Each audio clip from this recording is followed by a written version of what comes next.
Kolege, dobar dan. Počinjemo ovaj jesenji ciklus predavanja. Imamo niz zanimljivih, rekla bih, predavanja. Četvrtkom, danas je izuzetak, sreda je u pitanju, predavanja koja su naravno iz različitih oblasti, zato je i zanimljivo. Danas imamo zadovoljstvo da čujemo kolegu Marka Romija iz Univerziteta u San Marinu.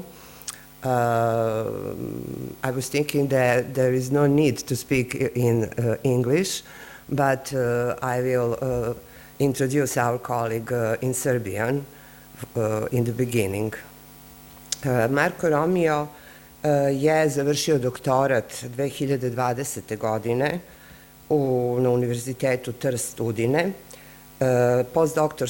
Postdoktorske studije je završio na Univerzitetu u San Marinu i to u periodu od 2021. do 2024.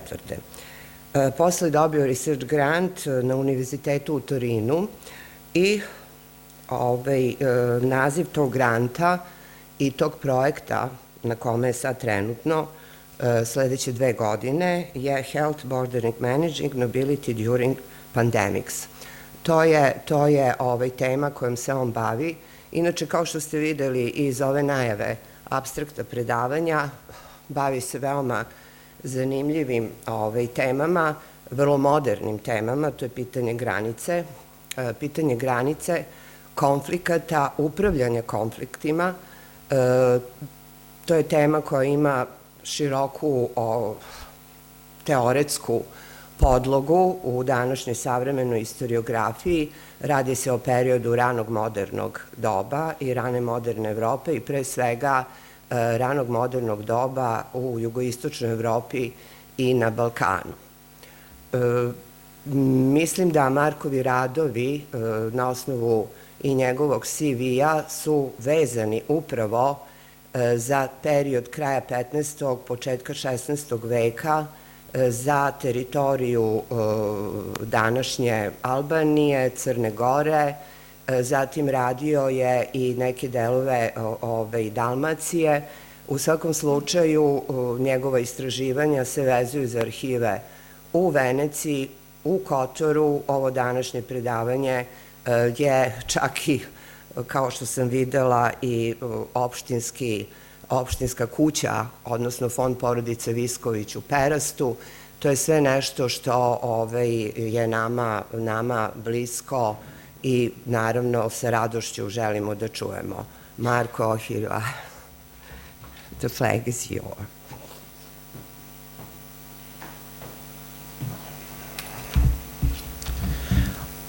Hello, my presentation will be unfortunately in English. My Serbian is awful. Yeah, thank you.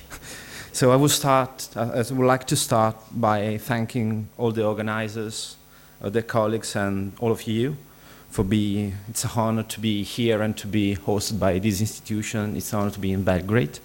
So I start. And I would like to start reading the end of the presentation. It's a strange way to act, but still. No, it's quite. No, 1 second. Okay.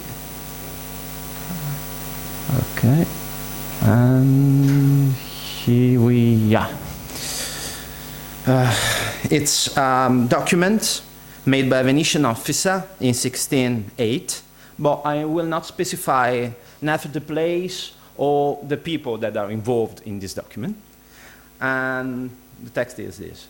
In this place, on the feast of St. Matthew, a fair is held, drawing a great number of people who come to buy wool and cheese.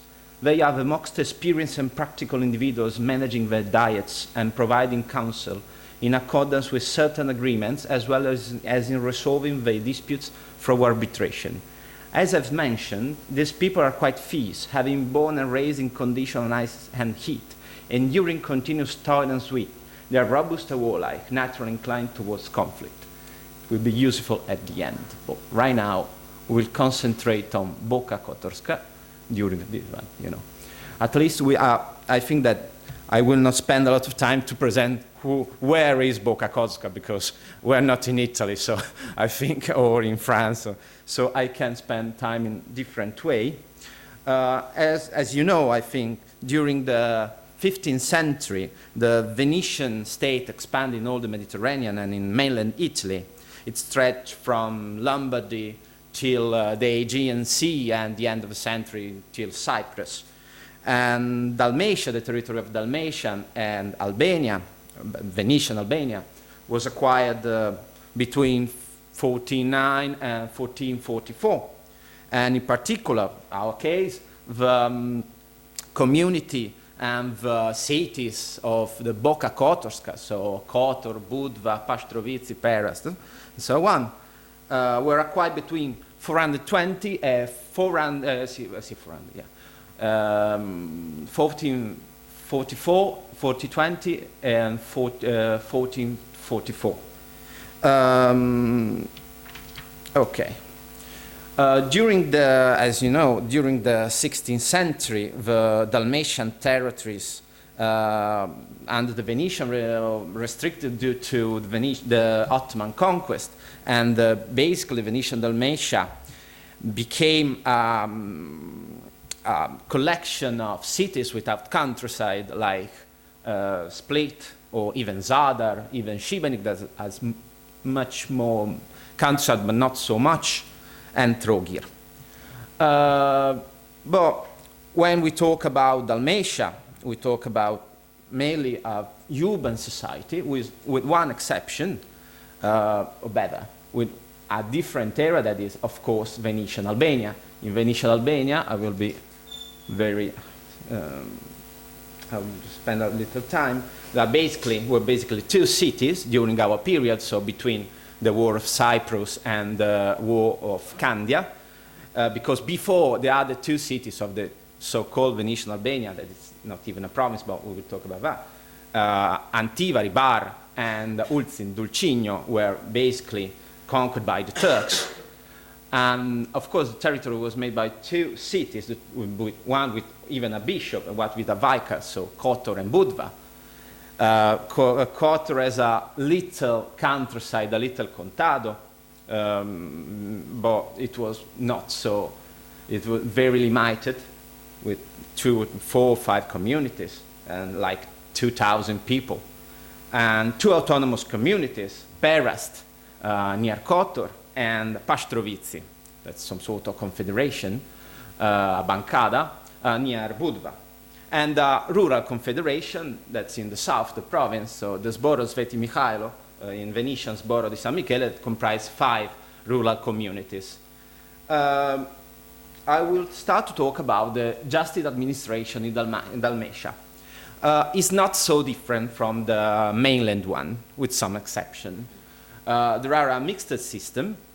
During the 16th century, the Venetian state, in all the state, tended to accentuate especially the criminal law. So civil trials are basically, there are a lot of more local participation. The judges were from the cities, I don't know, the Giudici in Kotor and even in Zadar, even in Split. But the criminal case were assigned and judged only by the rectors, that has the last word about the trials. Talk about the role of the evolution of Venetian state that affected also Dalmatia. We need to talk about the changing that came in act at the end of the 16th century within the Council of the Fen, il Concilio dei Dieci.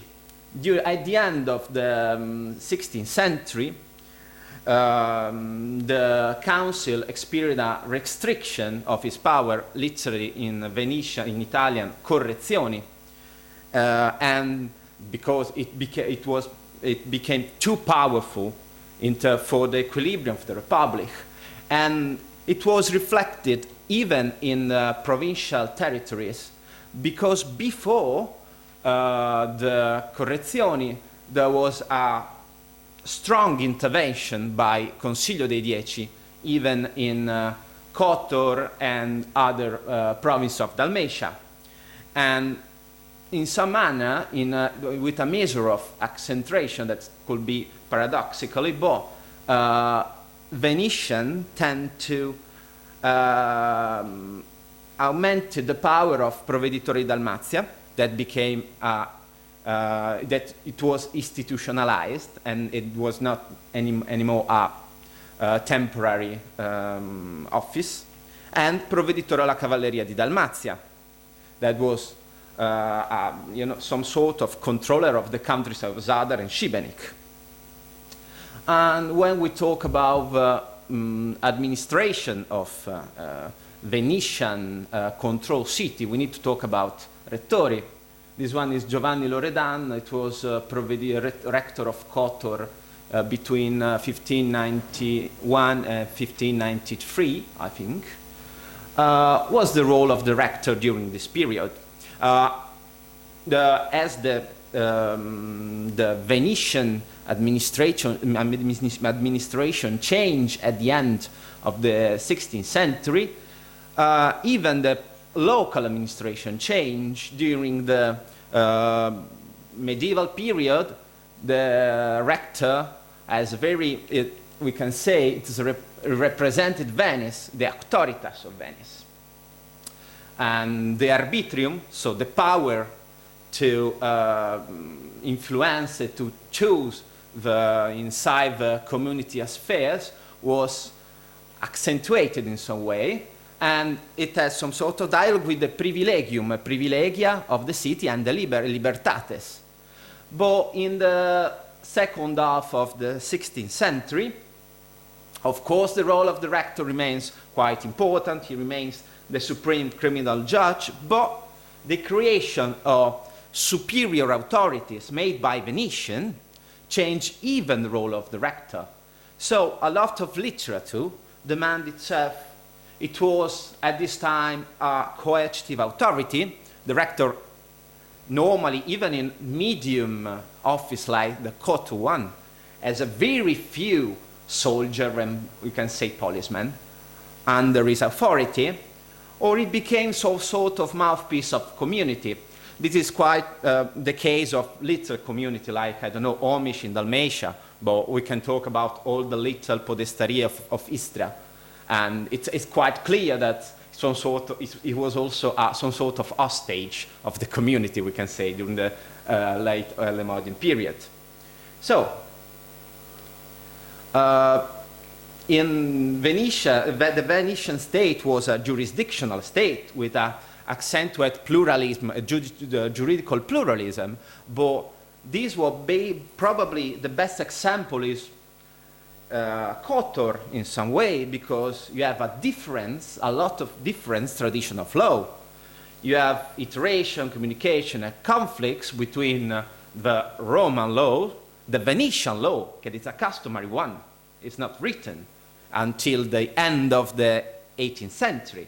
The local custom, both customary, non-written one and written one, so, I don't know, the Kotor Statuti, the Statuta, the old Zakonic and the old Serbian codices that remains in some way a source of law, even with some changes in the countryside, especially in Pastrovizzi, and also we will see in Perast, and of course the Ottoman law, both we can say the civil one, the Kanuname, and Sharia, of course.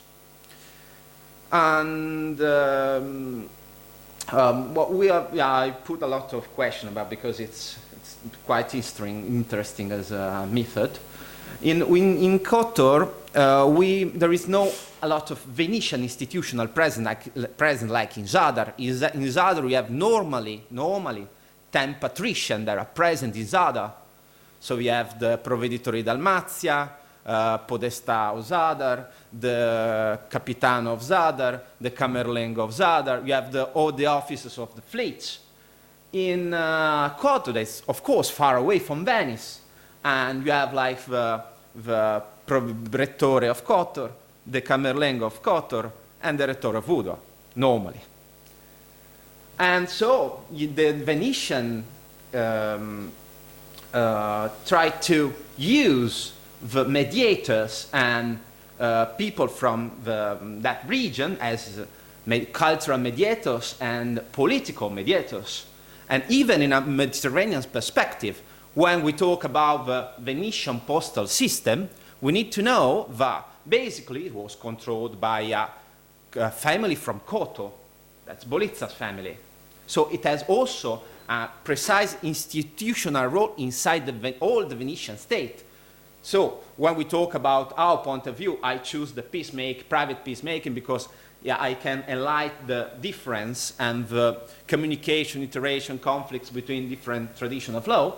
We need to talk about mediators, so Franciscan, dragomans, local nobles, and of course military entrepreneurs. And the last question, that's probably I will anticipate it, it's about the control on violence and state intervention on local peacemaking. There are real differences between Venetian mainland, Dalmatia, and Albania and other, we can say, Stato da Mar provinces. We'll see. Of course, we'll see. Okay. I choose the point of view of peacemaking because, why? Because it's a common problem in all the Venetian state. It was complicated by some, we can say, juridical and institutional revolution inside the Venetian state after the War of Cambrai.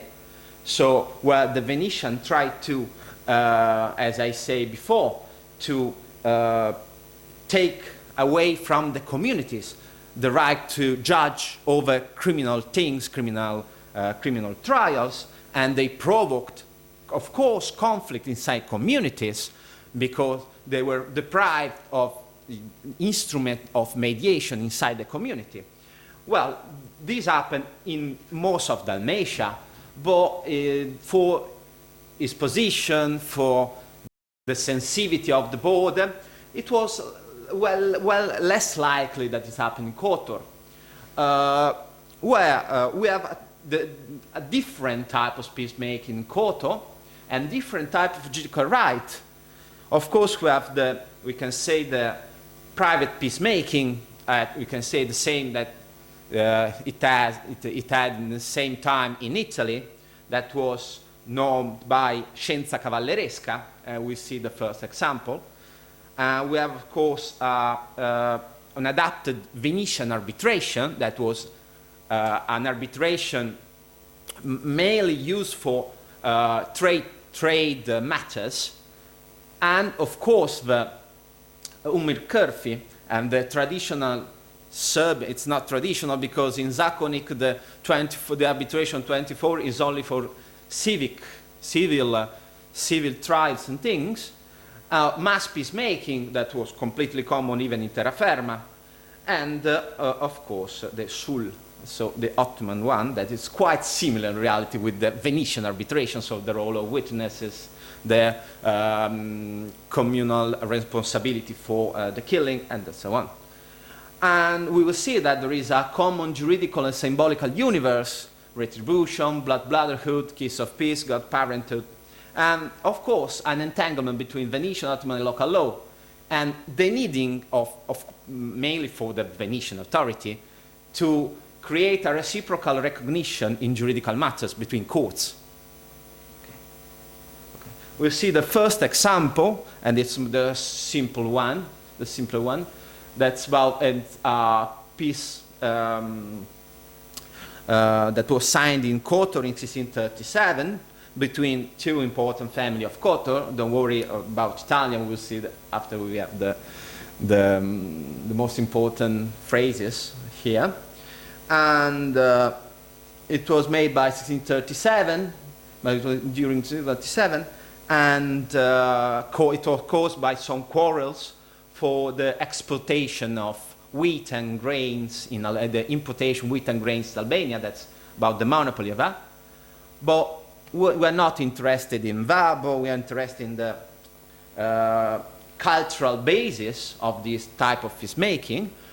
So we know that the nobles of Kotor was completely part of Roman and Roman juridical culture. Even in Padua, there was 2 or 3 rectors one in particular, Luca Bolizza, I think it's called, at the end of the 16th century, that was rector of law faculty in Padua. And from the 16th century, and then it was institutionalized in the 17th century, Koto had the right to send 2 students at the University of Padua without any expense for the community. So we have the type of peacemaking that sits completely inside, we can say, the scienza cavalleresca of that was normal and was like the most important evolution during the 17th century in the science of peacemaking in Italy and France. We know it called in the document touchstone of the civil society, so pietra del paragone in Italian. It was mediated by the higher authority in Dalmatia, so the Provveditore Generale. And we know, that's probably the most interesting thing, that the Pima family library that is preserved in the scientific library in Zadar has a lot of treaty about peacemaking in Italian. So this one is Fabio Albergati, but I could say about Valmarana, and so the Dalmatian Albanian novels are completely inside the, say, the Italian and French idea of peacemaking and idea of law. That's more difficult. Don't be afraid about the wall of text. So there is a peacemaking, and now there is the true problem between Pastrovizzi and Turkish merchant of Podgorica. If you know, after I will pass you to see the text. It's quite complex, even to transcribe in Italian. It's from the archive of Kotor, Istorijski archiv. And we have a lot of elements that can help us to define how these people mediate between themselves, between different peacemaking traditions. Of course, the sealing of the pact that was considered, at least for the majority of the literature, historical literature, are basically a Christian rite, so the osculum pacis or poliubats. It's not true.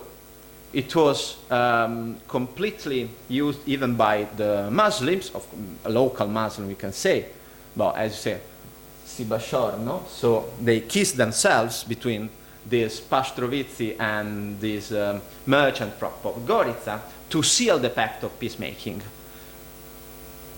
And the other things that interest us, it's the fact that they need to, that the documents were valid both for Christian, Venetian and Ottoman courts.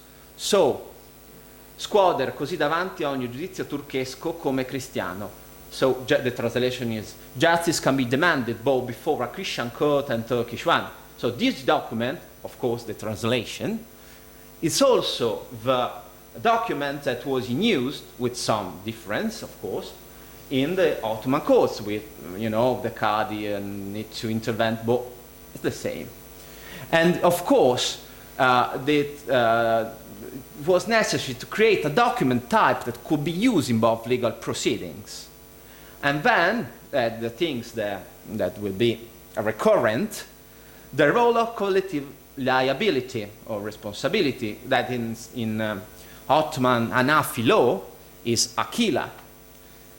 That's quite common.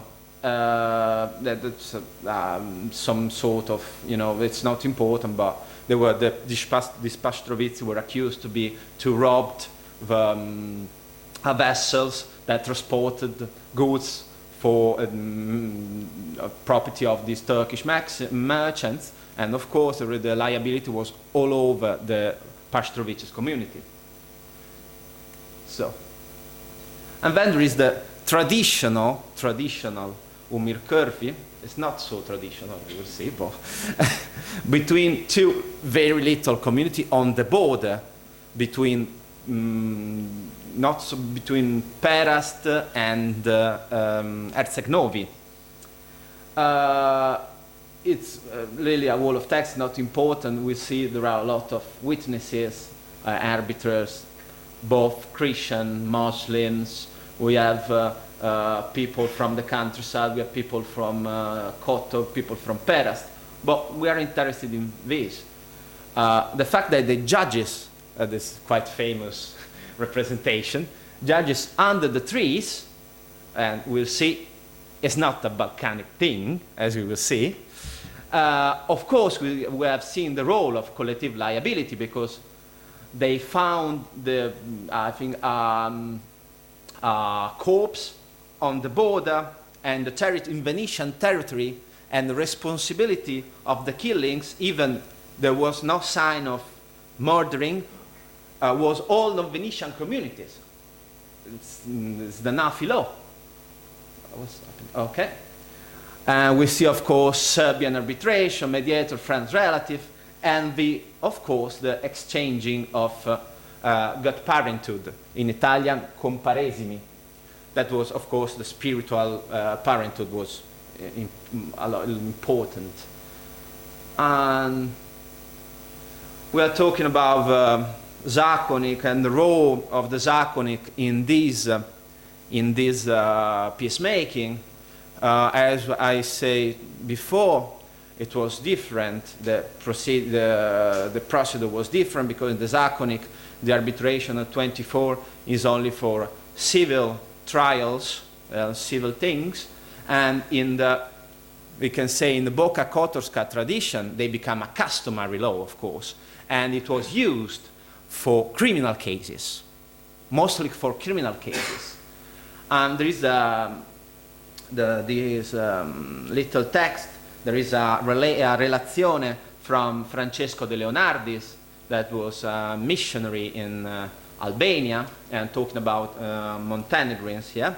Offenses are not resolved among themselves except either through the shedding of enemy blood or by the payment of money, mediated by 24 arbitrators in accordance with the law of Stefan Nemanja, former emperor of Serbia. It's okay, but okay. But not only the Orthodox use it. This is a peacemaking made in Perast between people from Perast, nobles of Perast. It's not, another time, it's not important how the, but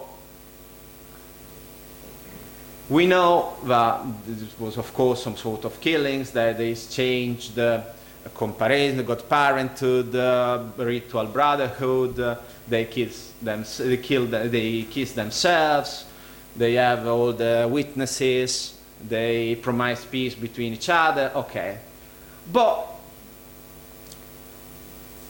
they, according to the law, they must sever King Stephen, and the fact that it's used also by a Catholic community, like Perast, it became a different thing after the fall of the Serbian despotate and the Zeta despotate, and it became, as I said before, a customary law that was shared both by Catholic and Orthodox, and even Perast was not under even one of the Serbian despotate during the 15th century. So, and that's the last one. That's probably the most interesting one, and it could be like the more normal and play, we could say, type of arbitration in a, we can say, old Serbian law, but it is not. It's between Paštrovici and people from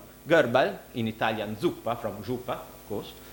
And it seems like a perfect example of a traditional peacemaking between Orthodox subjects of Venice and Ottoman subject, Orthodox Ottoman subject, but there is a little and important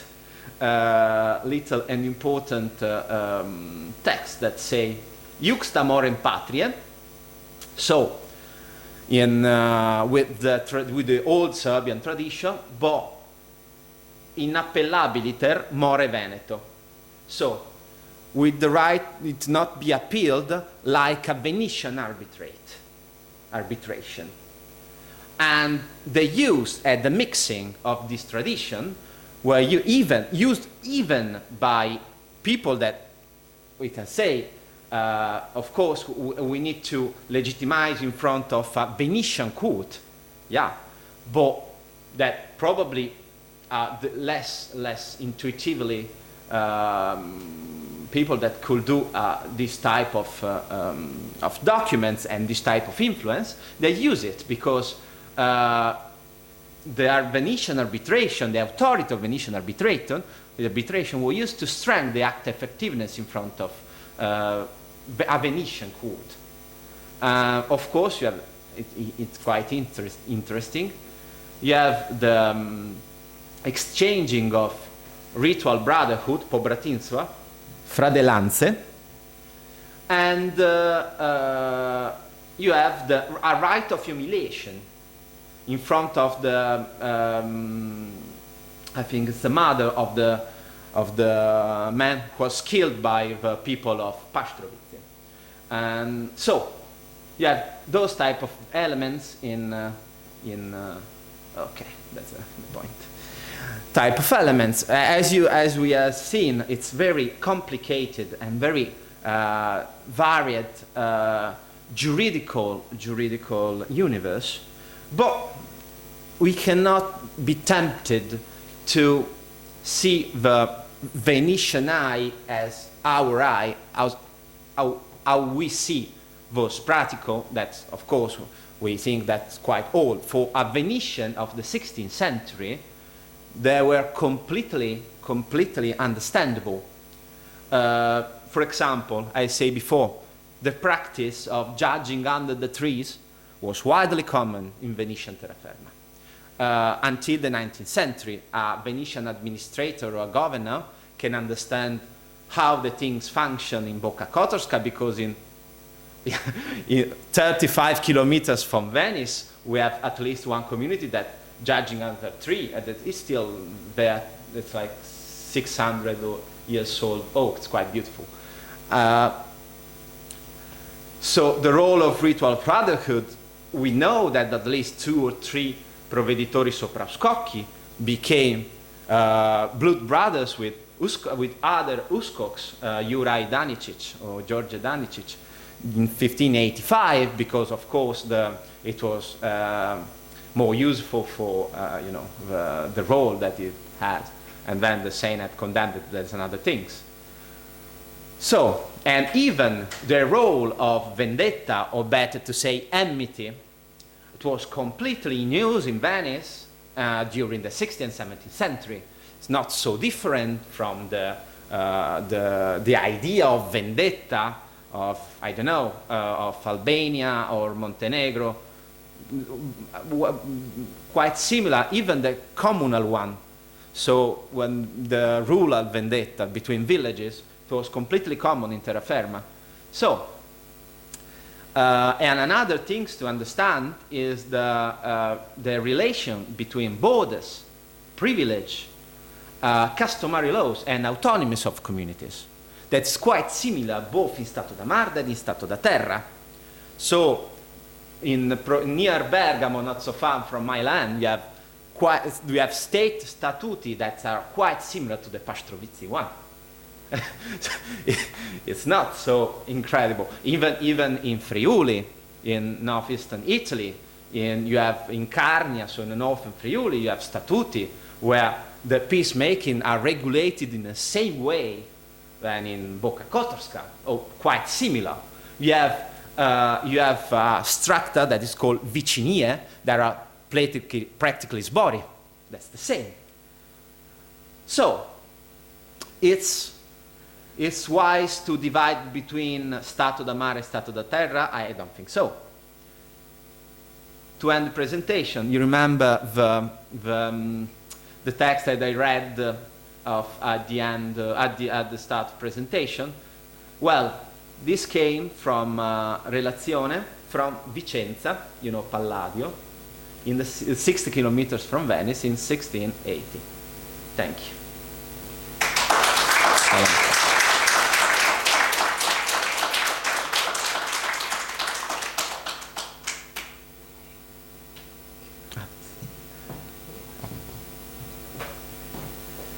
So, Marco, thanks for your very, very interesting presentation.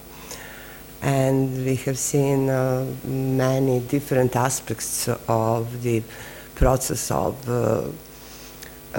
peacemaking in the border of Dalmatia, Venezia, Albania, and Ottoman Empire, for example. And our custom here is to ask our colleague, are there any comments, questions, and here you are.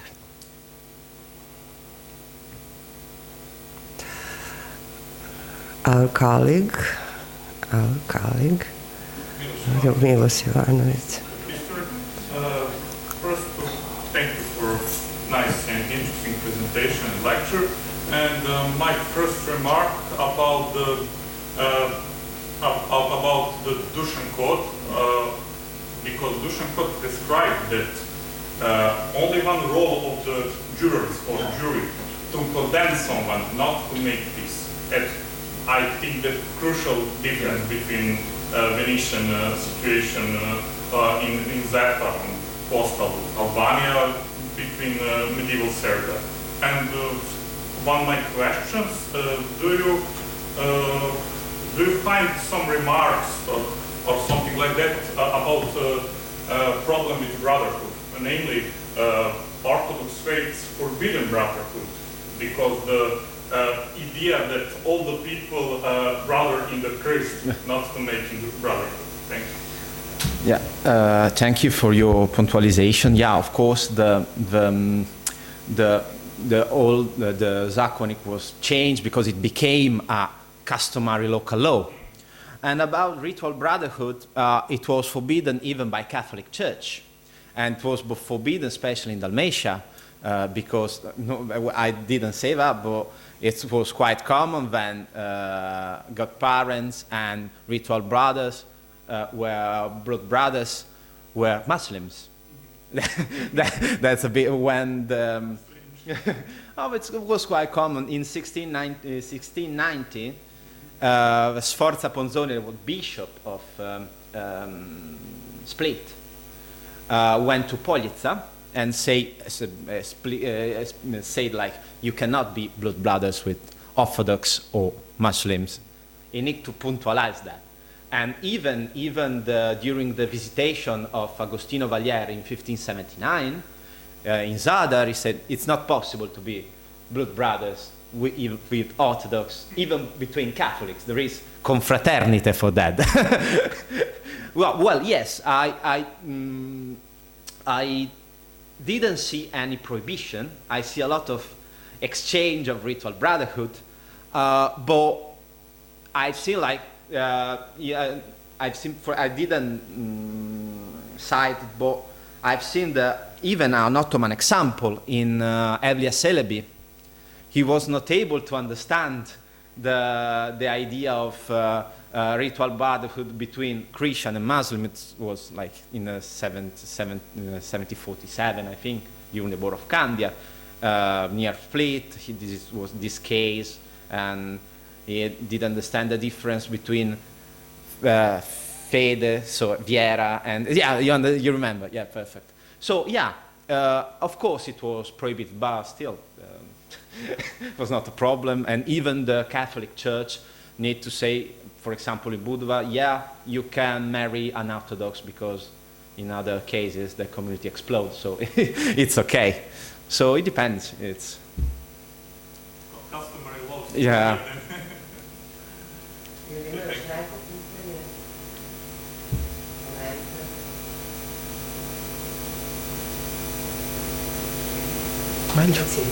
Thank you.